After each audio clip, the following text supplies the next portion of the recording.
दोस्तों, आज की कहानी है बहू, जिस रुमाल से मैं तेरे रुलाए हुए आंसू पोंछ रही हूँ, उस रुमाल से तुम भी पोंछोगी।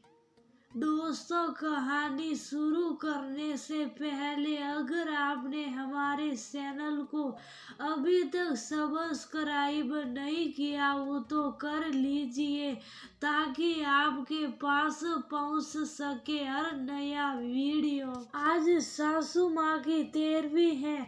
मेहमानों के बीच उदासी ओढ़कर नकली आंसू बहाते हुए बहू संजना अब उगता गई थी। एक ननद को छोड़कर बाकी सभी मेहमान जा चुके थे। अब उससे इंतजार था सास की विरासत में छोड़ी हुई चीजें देखने का। उनकी अलमारी के चाबी की जानकारी केवल ननद मीना को ही थी। उसने सबके सामने अलमारी खोली। सामने ही लॉकर की चाबी और एक कागज का पुर्जा पड़ा था।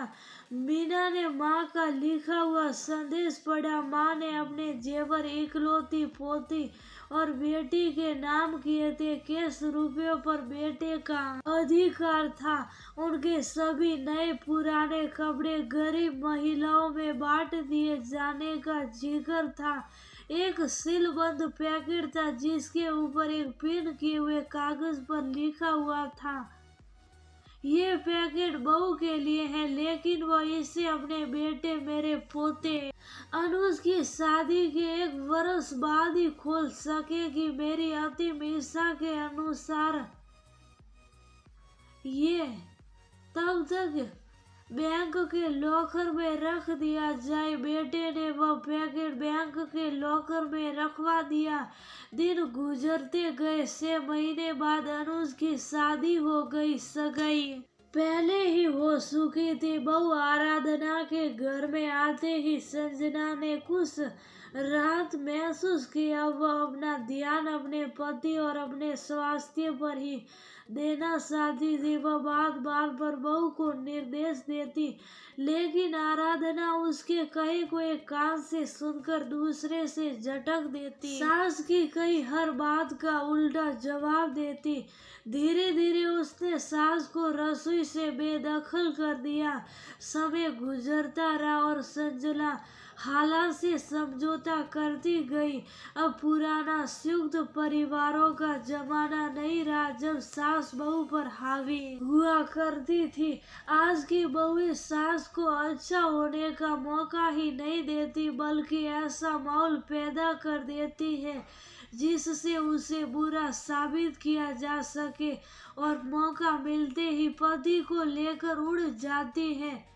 गई सदी के इतिहास के वे पन्ने जब सास बहू पर हावी हुआ करती थी, आज की बहुओं ने फाड़कर फेंक ही दिए हैं। सास कितनी पढ़ी लिखी और समझदार हो, लेकिन बहू स्वतंत्र ही रहना चाहती है और इसके लिए जाल बुनती ही रहती है, और सास का नाम ही परिवार की सूची से मिटा देना चाहती है। उसने भी तो यही किया था न अपनी सास सुमित्रा के साथ।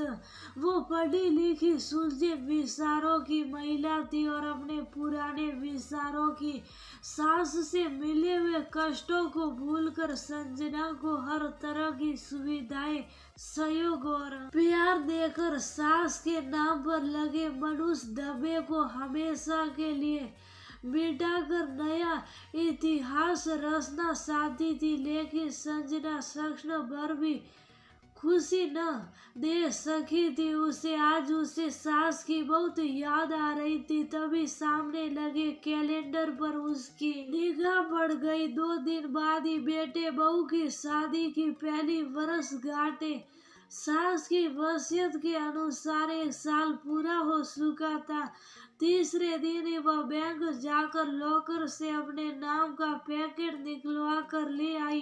मन में उथल पुथल मची हुई थी कि आखिर उसे सास ने क्या दिया होगा। बेटे बहू के इधर उधर होते ही उसने वह पैकेट खोल दिया। अंदर सास के तय किए हुए लगभग 1 दर्जन पुराने रुमाल थे और एक दूसरा पैकेट भी था। देखकर अचानक उसकी आंखें एक सवाल लिए सिकुड़ गई। साथ ही पिन किए हुए कागज पर लिखे शब्द पढ़ने लगी। बहू, ये वे रुमाल है जिनसे मैं बेटे का विवाह होने के 1 साल बाद से मृत्यु पर्यंत आंसू पोंछती रही। पढ़कर उसकी आंखों से अविरल आंसू बहने लगे। रोते रोते उसने दूसरा पैकेट खोला। उसमें उतने ही बिल्कुल नए रुमाल थे और वैसा ही कागज का टुकड़ा पिन किया हुआ था। उसे कहीं से सांस की आवाज सुनाई दी। बहू, रो रही हो ना?